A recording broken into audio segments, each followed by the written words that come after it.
Pemerintah Desa Sadong Jurumudi, Kecamatan Bebesen, Kabupaten Aceh Tengah melakukan rehab rumah warganya yang dianggap tidak layak huni. Program tersebut sudah dilakukan sejak beberapa tahun terakhir dengan menggunakan dana desa. Reja atau Kepala Desa Sadong, Sukurdi Yusri, kepada RRI menyampaikan program tersebut telah dimulai sejak tahun 2018.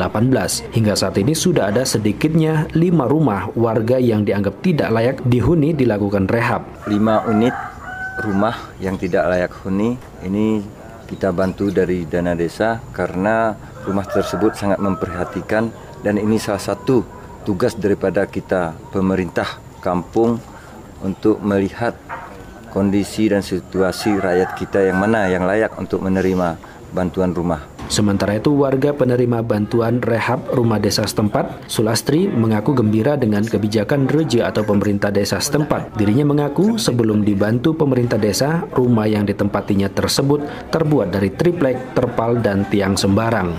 Pakai tenda, kayu triplek. Oh, tadinya ini kayunya kayu bulat, ininya.